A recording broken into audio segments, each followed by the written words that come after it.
Masayang araw, mga ka-PL. Parang gulo-gulo isip na ni Junior. Ha? Atras abante na po ang desisyon niya, mga kababayan. Laban o bawi, ika nga. Parang nagkaroon po yata ng magandang resulta ang ginawang pasabog ni Tatay Digong sa napakaraming blanco at kulang-kulang na papeles sa isyo po ng BICAM, mga kababayan. O eto po ang balita, basahin ko. Tila nababahag na po ang buntot ni Junior. Ha? Nagkaroon na po yata ng kaunting takot. Di ko lang alam kung kaunti o baka naman sobrang takot na ito. O eto, basahin ko, pero bago ko po simulan, makikisuyo sa mga hindi pa po nakasubscribe. Baka naman. At click na rin ang notification bell para updated sa lahat ng upload. At huwag niyo pong kalimutan, like naman po ang video. Maraming salamat, makikisuyo lang.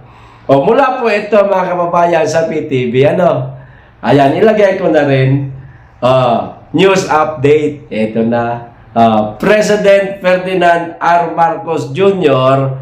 has ordered the return of part of the fund for the Philippine National Police o PNP Information and Technology Enhancement Program, mga kababayan, which were removed from the 2025 General Appropriation Act according to Interior and Local Government Secretary John Beck Rebolya. Mga kababayan, kita nyo na?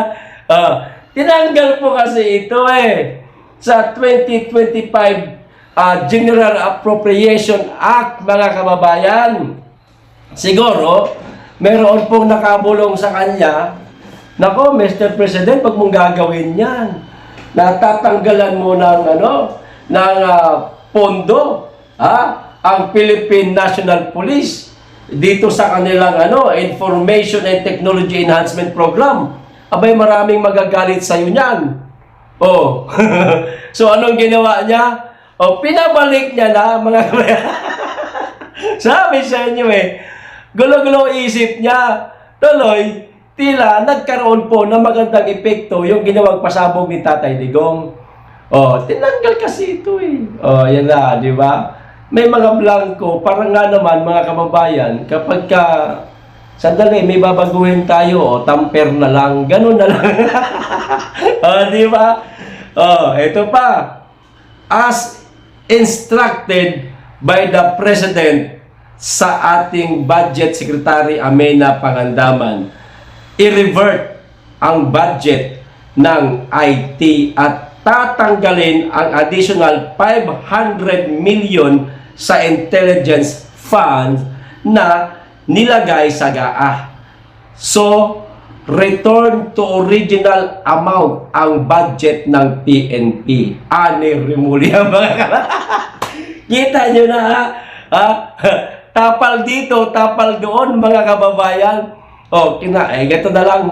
Tanggalin natin yung isa. Ibalik natin. Diba? Ngayon pa po nila pinag-aaralan, mga kababayan. Ngayon pa po nila tinatrabaho. Totoo nga yung sinabi niya. Dami-dami nun 4,000 pages yan Isa-isahin pa ba namin yan? Tamad ka kasi. Hindi mo tirabaho yan noon. Dapat inisa-isa mo yan noon. Hindi yung pakuya-kuya-kuy ka lang habang kain-kain ka ng pulburon. Diba? O di ngayon, nagkanda o gaga na si Junior, mga kababayan. Gulo-gulo na isip niya. Hindi niya na malaman kung ano ba talaga ang dapat natin unahin dito. Kasi nga, hindi mo pinag-aaralan. Anak ka ng Ayan.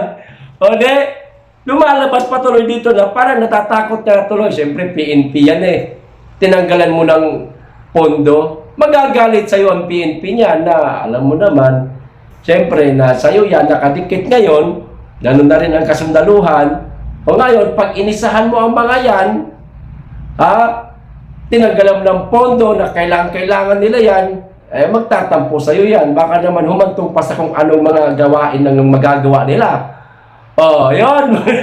Yun po, mga kababayan, ang kaganapan ngayon sa gulo-gulo isip ni, ni Junior. Ayos! O, ito ay dagdag ko po, mga kababayan. Ako, Nyor, mukhang kailangan mong kausapin si General Marbil. Ito kasi pinatanggal nyo yung yung tawag nito, yung neurotest at saka yung pulburon test sa mga kapulisan at saka sa kasundaluhan. Exempted na sila na samantala kung ang mga gwardya dadaan sa neurotest, dadaan sa drug test, tapos police tsaka kasundaluhan hindi. O, kita nyo ang nangyari dito. O, eto mga kababayan, isang pulis sa General Santos City, mga kababayan. Nako, pinaratangan po na nanggahasa di umano ng 17 anyos, minor de edad ito. May kulong ito, mga kababayan. O, kita nyo na nangyayari. Hindi ko po nilalahat Marami pong mga kapulisan na matitino at totoo ang kanilang serbisyo para sa bayan, totoo ang kanilang tawag nito, pangangalaga sa ating mga kababayan. O eto, basahin ko, pero meron talagang imangilan-ngilan, mga kababayan, na bangag din yung utak. A 17-year-old female student has accused a policeman of rape her inside a police bunkhouse in General Santos before Tuesday dawn, mga kababayan. Kita nyo na. Sa bagay, nag-aakusa lamang itong 17 anyos na estudyante, mga kababayan. Kinakailangan pa itong idaan sa investigasyon.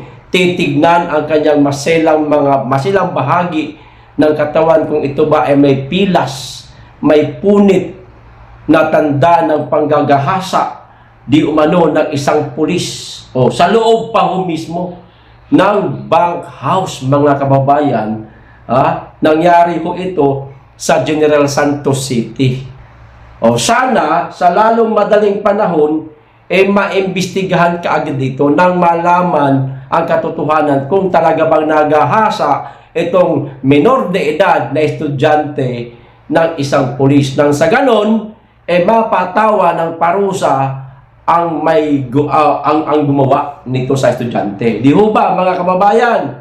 No, Nyor, kausapin mo naman yung iyong PNP chief na asikasuhin yung kanyang mga nasasakupan. Tila nawala na yata sa katinuan yung iba. Baka naman sinakyan nila ang naging pahayag ni General Marbil na okay man lang yan kumain ka ng pulburon. Papahaba man lang yan ng oras.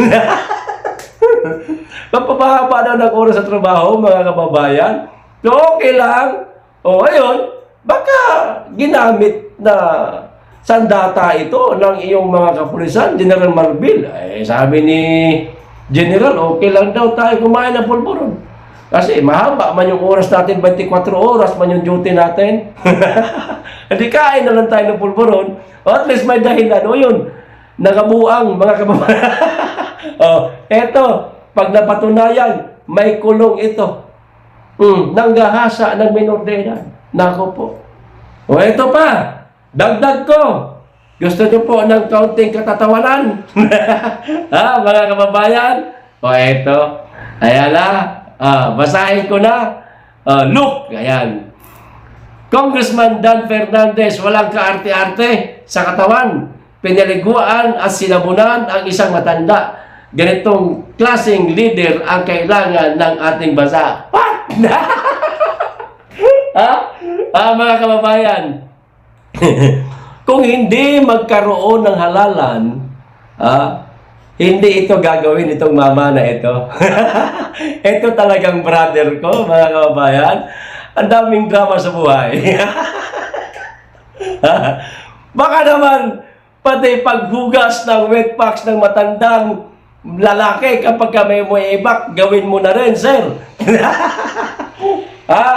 Baka naman na pati pagpaligo ng kapitbahay mo, ha? Ganon, gagawin mo na. Ala, sige, mga kababayan, mga kaibigan naming taga Laguna, iboto nyo yan. At kapag ka nanalo siya, magpaligo kayong lahat sa kanya.